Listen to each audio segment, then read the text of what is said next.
Hello, आज हम पढ़ेंगे फीटल स्कल के बारे में। फीटल स्कल भी आपका वाइवा में पूछा जाता है मैटरनल पेल्विस के साथ में ही।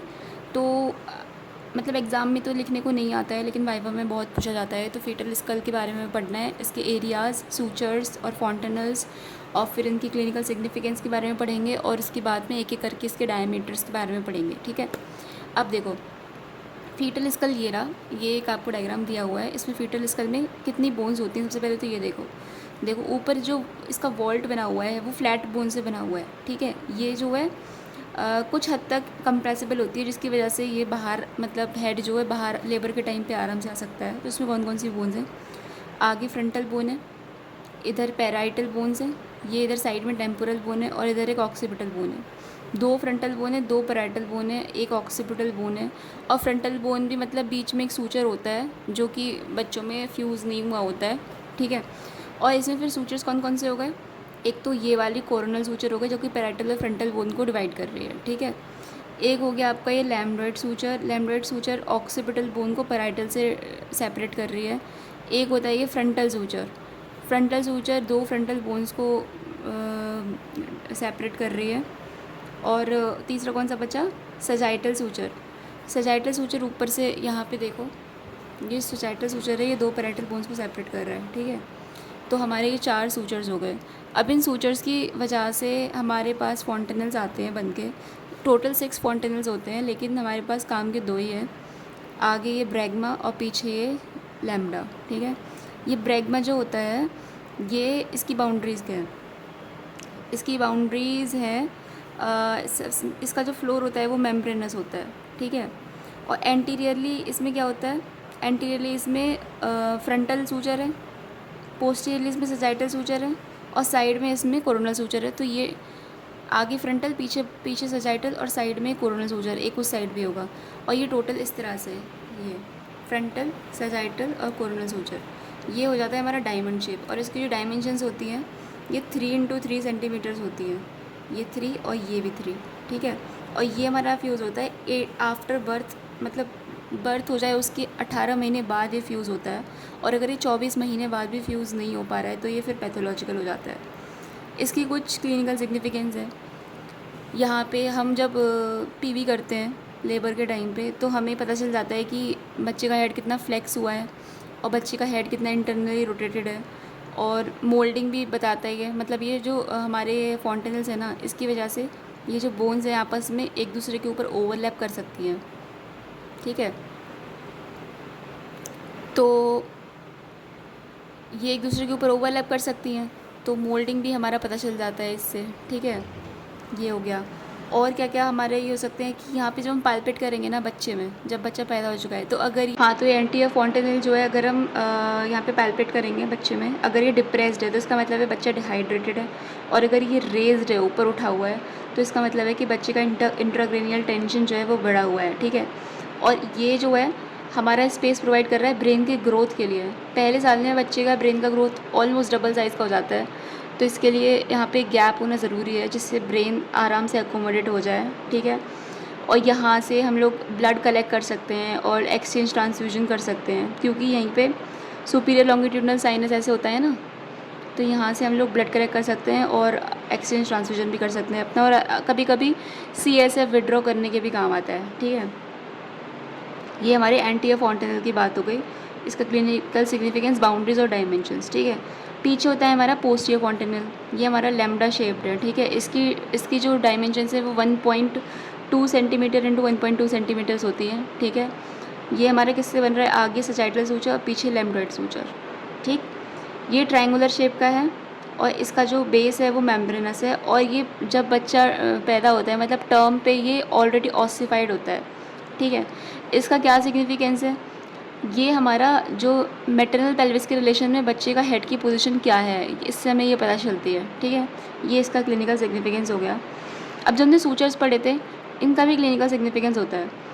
इनसे एक तो ये जो सजाइटल सूचर है, इसको हम जब पीवी करते हैं तो डिजिटली पैल्पेट कर सकते हैं सजाइटल सूचर को, तो इससे हमें पता चल जाता है कि बच्चे की हेड का इंटरनल रोटेशन कितने डिग्री तक हो चुका है, और कितनी डिग्री तक मोल्डिंग हो गई है हेड में। ठीक है, और एक हम लोग एसिंक्लेटिज्म और सिंक्लेटिज्म पढ़ेंगे, मतलब कि किस तरह से बच्चे का हेड इंगेज हुआ है, हमें सिंक्लेटिज्म और एसिंक्लेटिज्म के बारे में बताता है। दूसरा क्लिनिकल सिग्निफिकेंस इन सूचर्स का ये है कि ये जो ग्लाइडिंग मूवमेंट को परमिट करते हैं, जिसकी वजह से आराम से बोन्स एक दूसरे के ऊपर मोल्ड कर जाती हैं और आराम से डिलीवरी बच्चे की हो जाती है। ठीक है, ये हो गया। एक हमारा एक और होता है सेजाइटल फॉन्टेनल है। दो फॉन्टेनल हमने पढ़ लिए, anterior and posterior. Sagittal fontanelle होता है सेजाइटल सूजर पे ही एंटीरियर 2/3 और पोस्टीरियर 1/3 के जंक्शन पे होता है। तो इसका लेकिन कोई क्लिनिकल सिग्निफिकेंस नहीं है, तो इसकी हम बात नहीं करेंगे। अब बात करते हैं इसके एरियाज़ की। ठीक है, अब देखो हमारे पास तीन एरियाज़ हैं, मतलब 3 जोन्स हैं जो स्कल है, फेटल स्कल, उसको हमने 3 जोन्स में बांटा है। एक तो वर्टेक्स, एक ये हमारा ब्राउ होता है और एक हमारा फेस होता है। ठीक है, ये हमारा वर्टेक्स है। अब देखते हैं वर्टेक्स की बाउंड्रीज़ क्या क्या हैं। वर्टेक्स में आगे क्या है, एंटीरियरली है हमारा ये ब्रैग्मा और कोरोनल सूचर्स। ठीक है, पोस्टीरियरली हमारा लैम्डा और ये लैम्डोइड सूचर, और जो साइड में है, एक इस साइड और एक दूसरी साइड भी होगा, ये पैराइटल एमिनेंस जो है उठी हुई वो। तो ये जो बाउंड्रीज़ पूरा एरिया कवर कर रही हैं, उसको हम कह रहे हैं वर्टेक्स। वर्टेक्स सबसे उठा हुआ पार्ट नहीं है, मतलब बच्चे कंफ्यूज हो जाते हैं, बच्चे बोलते हैं vertex is the most prominent part on the fetal skull. No, this is not the correct answer. The correct answer is the area bounded by anteriorly by coronal suture and the bregma, and posteriorly by the posterior fontanel lambdoid suture, and on side parietal eminences. ठीक है, this is vertex. अब ब्राउ क्या होता है, जो ब्राउ presentation, मतलब बच्चे की फेस की प्रेजेंटेशन होती है ना, वर्टेक्स प्रेजेंटेशन है या ब्राउ है या फिर फेस प्रेजेंटेशन है, आगे हम लोग पढ़ेंगे। तो जो ब्राउ एरिया है वो अबव पोस्टीरियरली, जो अबव इसकी जो बाउंड्री ऊपर की तरफ बना रही है, वो है हमारा ब्रैग्मा और कोरोनल सूचर। ठीक है, जहाँ से हमारा वर्टेक्स आगे ख़त्म हो रहा है वहाँ से हमारा ब्राउ शुरू हो रहा है, तो इसकी बाउंड्रीज इधर क्या हो गई, ब्रैग्मा और कोरोनल सूचर। आगे हो गया root of nose and supraorbital ridges. ठीक है, ये इसकी बाउंड्री हो गई ब्राउ की। ठीक है, अब फेस की बात कर लेते हैं। फेस में यहाँ पे जब हमारा ब्राउ वाला ख़त्म हो रहा है तो फेस हमारा शुरू हो रहा है, तो root of nose and supraorbital ridges जो है हमारी पीछे की बाउंड्री बनाएगी, अपर अबव बाउंड्री। ठीक है, वन साइड, एंड दूसरी साइड में जहाँ पे हमारा ये फ्लोर ऑफ माउथ और नेक का जो जंक्शन है, ठीक है, वो हमारा इसका लोअर बाउंड्री बनाएगी। ये बोलना ज़रूरी है, फ्लोर ऑफ माउथ एंड नेक इसका जंक्शन। ठीक है, फ्लोर बोलना ज़रूरी है। ठीक है, ये हो गया। अब बात करते हैं, 2 एरियाज़ होते हैं हमारे पास में, एक तो सिंसिपुट और एक ऑक्सीपुट। ठीक है, सिंसिपुट होता है हमारा ब्रैग्मा के आगे वाला एरिया। ठीक है, और सिंसिपुट हमारा ब्राउ जो एरिया है उसको करेस्पॉन्ड करता है पूरा का पूरा।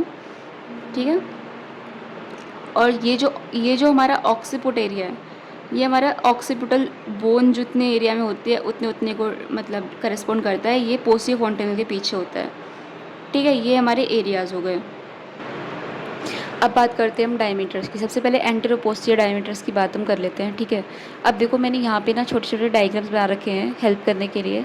तो इसमें देखो सबसे पहले ना हमें इनके नाम याद करने सीरीज़ में। ठीक है, उल्टे सीधे तरीके से नहीं याद करने, हैफोसाइड मैनर में हमें बिल्कुल ही सीरीज़ में याद करने हैं। ठीक है, अब देखो पहले तो ये समझो, ये जो मैंने डायग्राम बनाया है, ये जो हमारी लाइन ड्रॉ हो रही है, ये कहाँ का कनेक्ट कर रही है। एक तो ये सब ऑक्सीपुट पे है, नेप ऑफ नेक पे शुरू हो रही है और आगे जाके ये ब्रैग्मा तक गई है। ठीक है, ये ब्रैग्मा तक गई है।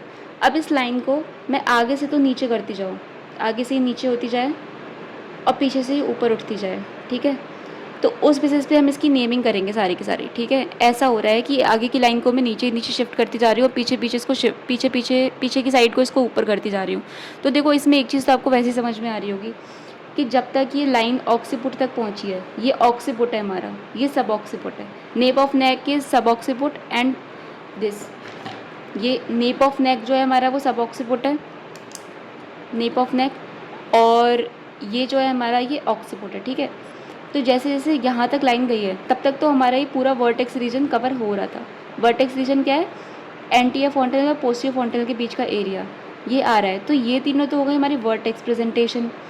अब इसमें क्या है, ये बस चिन तक जा रहा है। ठीक है, ये हमारा सब ऊपर सबसे highest point on sagittal suture से चिन तक जा रहा है। तो ये हमारी ब्राउ प्रेजेंटेशन हो गई। ये फेस प्रेजेंटेशन नहीं है, क्योंकि फेस प्रेजेंटेशन में फ्लोर ऑफ माउथ और नेक का जंक्शन होता है, यहाँ तक की लाइन अभी नहीं पहुँची है। अब ये नीचे की, तो ये वाली हो गई ब्राउ प्रेजेंटेशन। अभी नीचे की जो दोनों हैं उसमें नेप ऑफ नेक तक पहुँच चुका है, तो ये हमारी फेस प्रेजेंटेशन है। ठीक है, अब बात करते हैं डायमीटर्स आखिर में है क्या। ठीक है, तो सबसे पहले मैंने शुरू किया है सब ऑक्सीपुट से। सब ऑक्सीपुट से सबसे पहले ब्रैगमा तक, सेंटर ऑफ ब्रैगमा। तो सब ऑक्सीपुट है हमारा नेप ऑफ नेक पे, और सेंटर ऑफ ब्रैगमा तो सेंटर ऑफ ब्रैगमा है ही। तो सब ऑक्सीपुट और ब्रैगमेटिक डायमीटर जो होता है, it extends from nape of neck to the centre of bregma. Okay, length हम इसके भी बाद में याद करेंगे, पहले आप समझ लो ये कहाँ से कहाँ तक एक्सटेंड करते हैं डायमीटर्स। ठीक है, सब ऑक्सीपुट और फ्रंटल डायमीटर्स, ये भी सब ऑक्सीपुट मतलब कि nap of neck, nap of नेक से फ्रंटल। अब ये पॉइंट थोड़ा सा कंफ्यूजिंग रहता है, इसमें बच्चे समझ नहीं पाते फ्रंटल मतलब क्या। तो फ्रंटल मतलब सीधी सी बात है सेंटर ऑफ सिंसिपुट है, और सेंटर ऑफ सिंसिपुट हमारा कहाँ आएगा, anterior end of the anterior fontanelle. देखो ये एंटीरियर फॉन्टेनल हमारा कितना बड़ा है, जहाँ पे ये एंटीरियर एंड यहाँ पे ख़त्म होगा वहाँ पे सिंसिपुट का सेंटर तक आ चुका होगा ये। ठीक है, तो ये फ्रंटल बोन का सेंटर मतलब क्या हुआ, सिंसिपुट का सेंटर हुआ। दिस फ्रंटल बोन ही तो हुआ सिंसिपुट में, तो इसका सेंटर यहाँ तक कहीं जाके ये ख़त्म हो पा रहा होगा एंटीरियर फॉन्टेनल हमारा, तो इस यहाँ तक। तो ये नेप ऑफ नेक से सब ऑक्सीपुट से यहाँ तक जा रहा है ये वाला, और ये वाला यहाँ तक जा रहा था सिर्फ। सब ऑक्सीपुट ब्रैगमेटिक यहाँ तक था, और ये सब ऑक्सीपुट फ्रंटल यहाँ तक है, सेंटर ऑफ सिंसिपुट तक, या फिर anterior end of the anterior fontanelle. ठीक है, तो ये दो हो गए हमारे। अब इस लाइन को मैं थोड़ा सा और पीछे की तरफ से मैंने इस लाइन को थोड़ा सा और ऊपर उठाया, तो ये मेरा आ गया ऑक्सीपुट पे। ठीक है, जो ऑक्सीपुटल एमिनेंस होता है वहाँ पे आ गया ये, और आगे ये इसको मैंने थोड़ा नीचे किया तो ये रूट ऑफ नोज पे चला गया। ठीक है, तो ये हमारा ऑक्सीपिटो फ्रंटल, यहाँ पे फ्रंटल का मतलब था सेंटर ऑफ सिंसिपुट, ऑक्सीपुटो फ्रंटल में फ्रंटल का मतलब ये लोग कह रहे हैं रूट ऑफ नेक, ठीक, रूट ऑफ नोज। ठीक है, ये चीज़ याद रखने की है यहाँ पे, बाकी तो बहुत ईजी है। इन दोनों में कन्फ्यूजन होता है कि इसमें फ्रंटल का मतलब क्या है और इसमें फ्रंटल का मतलब क्या है। ठीक है, तो ये मैंने बता दिया। सब ऑक्सीपिटो फ्रंटल में फ्रंटल का मतलब है सेंटर ऑफ सिंसिपुट, ऑक्सीपिटो फ्रंटल में फ्रंटल का मतलब है रूट ऑफ नोज। ओके, यानी कि ग्लैबला आपका जहाँ पे बिंदी लगाते हैं। तो ऑक्सीपिटो फ्रंटल, ऑक्सीपुट से लेके फ्रंटल तक का। अब इस लाइन को मैंने थोड़ा और ऊपर किया, यहाँ पर पहुँच गए, और इस लाइन को मैंने थोड़ा और नीचे किया, यहाँ पर पहुँच गए। तो ये वाली लाइन है चिन के सेंटर पे, यहाँ पर, यानी कि मेंटम है ये हमारा चिन का सेंटर। और ये वाला पॉइंट कहाँ पे हमारा, highest point on the sagittal suture. तो ये है हमारा मेंटो वर्टिकल। मेंटो मतलब कि चिन, और वर्टिकल मतलब कि वर्टेक्स, उसमें भी सजाइटल सूचर का हाईएस्ट पॉइंट। तो ये डायमीटर हमारा मेंटो वर्टिकल। और ये प्रेजेंटेशन कौन सी है, ब्राउ प्रेजेंटेशन। ब्राउ प्रेजेंटेशन में सिर्फ एक ही डायमीटर है, मेंटो वर्टिकल, याद कर लो। ठीक है, और इसका सबसे ज़्यादा डायमीटर होता है 14 सेंटीमीटर का, जो हम अभी पढ़ेंगे। अब बात करते हैं, इस लाइन को मैंने थोड़ा और पीछे किया, और इसको मैंने यहीं रहने दिया। तो ये हो गया मेरा सब मेंटो वर्टिकल, यानी कि फ्लोर ऑफ माउथ एंड नेक के जंक्शन से लेकर के highest point on sagittal suture, ये है हमारा सब मेंटो वर्टिकल डायमीटर। ठीक है, अब इसी पॉइंट को मैं थोड़ा, इस पॉइंट को तो अब मैं पीछे और ले जा नहीं सकती, लेकिन इस पॉइंट को अभी मैं और आगे ले जा सकती हूँ, ब्रैगमा तक ले जा सकती हूँ। तो मैं इस लाइन को ब्रैगमा तक लेके चली गई। तो सब मेंटो ब्रैगमेटिक डायमीटर हो गया ये, वही junction of floor of mouth and neck to the centre of the bregma. ठीक है, तो ये हमारे 6 डायमीटर हो गए। इसको बिल्कुल सीरीज़ में ऐसे याद करो, इस लाइन को आगे आगे खिसकाते जाओ, इसको पीछे पीछे खिसकाते जाओ, आपको अपने आप याद हो जाएंगे। ठीक है, तो 6 डायमीटर कौन से हो गए, एक तो सब ऑक्सीपिटो ब्रैगमेटिक हो गया, सब ऑक्सीपिटो ब्रैगमेटिक हो गया, एक सब ऑक्सीपिटो फ्रंटल हो गया, एक ऑक्सीपिटो फ्रंटल हो गया, एक फिर मेंटो वर्टिकल हो गया, सब मेंटो वर्टिकल हो गया, सब मेंटो ब्रैगमेटिक हो गया। ठीक है, अब देखो, अब ये तो थी हमारी तीनों वर्टेक्स प्रेजेंटेशन, ये है हमारी ब्राउ प्रेजेंटेशन, ये है हमारी फेस प्रेजेंटेशन। ठीक है, ये हमारी प्रेजेंटेशन भी हो गई। अब बात करते हैं attitude of the head. Attitude of the head में क्या है, जो कंप्लीट फ्लेक्शन होता है, जो हमारी मोस्ट फेवरेबल एटीट्यूड होता है कंप्लीट फ्लेक्शन, वो सिर्फ और सिर्फ सब ऑक्सीपिटो ब्रैगमेटिक में मिलता है।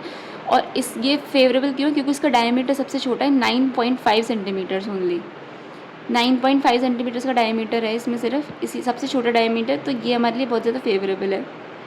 ठीक, अब पहले तो हमारा कंप्लीट फ्लेक्शन हुआ।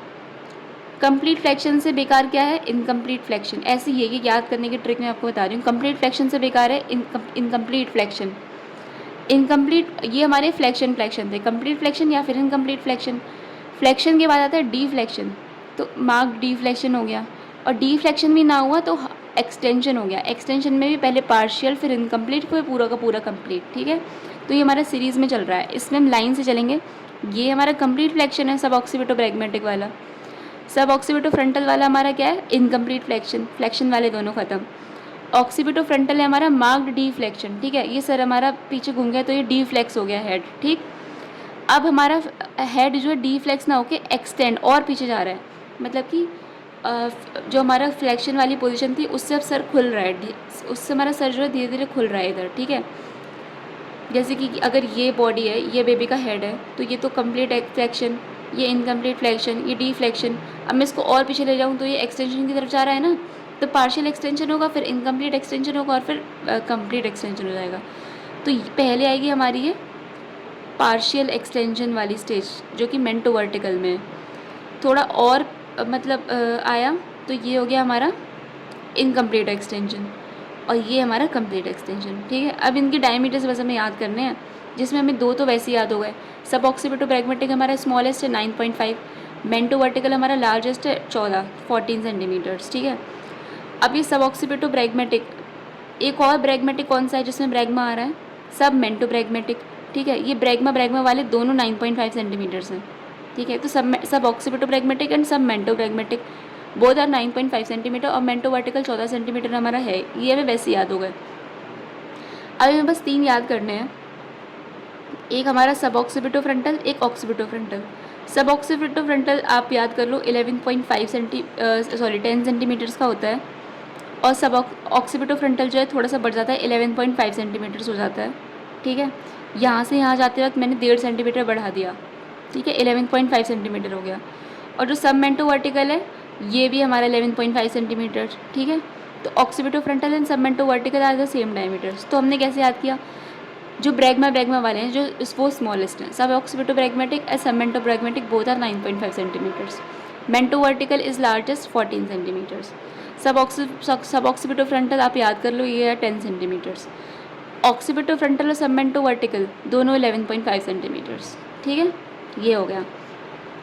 अब बात करते हैं जो हमारे हेड के डिफरेंट एटीट्यूड्स होते हैं उसमें कौन कौन सा प्लेन इंगेज होता है। तो जो हमारा कंप्लीट फ्लेक्शन वाला है, तो एंटेरो पोस्टीरियर में तो उसका सब ऑक्सीपिटो ब्रैग्मेटिक हमने पढ़ ही लिया, और जो ट्रांसवर्स डायमीटर है उसमें बाइपेराइटल, सब में बाइपेराइटल ही है, ठीक है, ट्रांसवर्स में सब में बाइपेराइटल है। ये कंप्लीट फ्लेक्शन में एंटेरो पोस्टीरियर में सब ऑक्सीपिटो ब्रैग्मेटिक जो हमने ऊपर पढ़ लिया। डी फ्लेक्स्ड हेड है, डी फ्लेक्स इसमें ही आ रहा था, सिर्फ एक ही में आ रहा था ना ऑक्सीपिटो फ्रंटल में डी फ्लेक्शन, ठीक है। तो ये हमारा ऑक्सीपिटो फ्रंटल हो गया। इनकम्प्लीट एक्सटेंशन कौन सा है, मतलब पार्शियल एक्सटेंशन भी कह लो, इनकम्प्लीट एक्सटेंशन भी कह लो। तो ये मेंटो वर्टिकल भी हो सकता है, सब मेंटो वर्टिकल भी हो सकता है, कुछ भी हो सकता है, इन्होंने मेंटो वर्टिकल दिया है, ठीक है। और कंप्लीट एक्सटेंशन है तो मतलब कि सब मेंटो ब्रैग्मेटिक, सबसे लास्ट वाला, ठीक है। ये डिफरेंट एटीट्यूड में कौन कौन सा प्लेन जो एंगेज हो रहा है, ये बात हो गई हमारी। अब देखो ट्रांसवर्स डायमीटर की बात कर लो। ट्रांसवर्स डायमीटर में देखो एक तो हमारी तीन बोन्स हैं, फ्रंटल बोन को हटा के, मतलब क्या क्या हो सकता है, एक तो बाई पैराइटल डायमीटर हो सकता है, पैराइटल बोन वाला, एक बाई टेम्पोरल डायमीटर हो सकता है, और एक हमारा मेस्टॉइड, यहाँ कहीं पे होगी मेस्टॉइड, बाई मेस्टॉइड डायमीटर हो सकता है। उसके अलावा एक और होता है हमारा सुपर सब पैराइटल, ठीक है, जो हम पढ़ेंगे।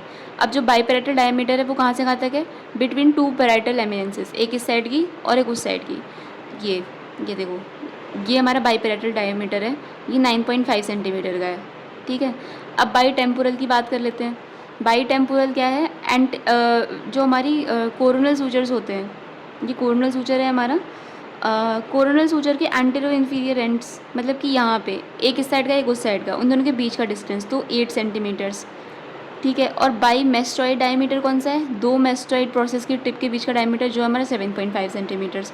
बेसिकली मैंने बाई पैराइटल से बाई टेम्पोरल पे गई तो मैंने 1.5 माइनस कर दिया, 9.5 से 8 हो गया, ठीक है। और बाई मेस्टॉइड पे गई तो मैंने और 1.5 माइनस कर दिया, 7.5 हो गया। अब जो हमारा लास्ट बचता है वो है हमारा सुपर सब पैराइटल डायमीटर। सुपर सब पैराइटल नाम से पता चल रहा है, एक तो सुपर और एक सब। तो जो एक तरफ की पैराइटल एमिनेंस है उसका तो अबव वाला पॉइंट सुपर, और एक दूसरी तरफ की पैराइटल एमिनेंस है उसके नीचे वाला पॉइंट यानी कि सब। तो सुपर सब पैराइटल डायमीटर ये जो होती है इसकी डिस्टेंस होती है 8.5 सेंटीमीटर्स की, ठीक है। ये हो गया हमारा सुपर सब पैराइटल डायमीटर्स। तो ये हमारे डायमीटर्स हो गए फीटल हेड के। अब इसी में हम थोड़ी सी मोल्डिंग की बात कर लेते हैं। मोल्डिंग होती क्यों है? मोल्डिंग होती है क्योंकि हमारा जो बर्थ कैनाल होता है वो बहुत नैरो होता है और फीटस के निकलने के लिए वो जगह मतलब एडिक्वेट नहीं होती है। तो उस वजह से जो जो हमारे डायमीटर्स हैं, जो हमने भी ये सारे डायमीटर्स पढ़े, वो हमारे कंप्रेस होते हैं, ठीक है, जिससे कि हमारा आराम से मतलब बेबी का डिलीवरी हो सकती है। तो ये लगभग 4 mm तक जो डायमीटर्स है वो कंप्रेस हो जाते हैं। इसके आगे नहीं होते क्योंकि जो अंदर का जो मास है ब्रेन का वो हमारा इनकम्प्रेसिबल है, तो उसको आप कैसे कंप्रेस करोगे, ठीक है। तो इस वजह से सिर्फ 4 mm तक का ही इसका डायमीटर जो है वो कंप्रेस हो जाता है। तो इसका मैकेनिज्म क्या होता है? जैसे कि मान लो ये रेड जो बना हुआ है ये फीटल हेड है, तो इसमें क्या है, ये रेड जो है वो फीटल हेड है, तो इसमें मान लो ये वाला डायमीटर जो था वो इंगेजिंग डायमीटर था। तो जो इंगेजिंग डायमीटर होता है हमारा वो तो कंप्रेस होता है। अब इसका जो राइट एंगल पे ये वाला जो डायमीटर था वो हमारा इसके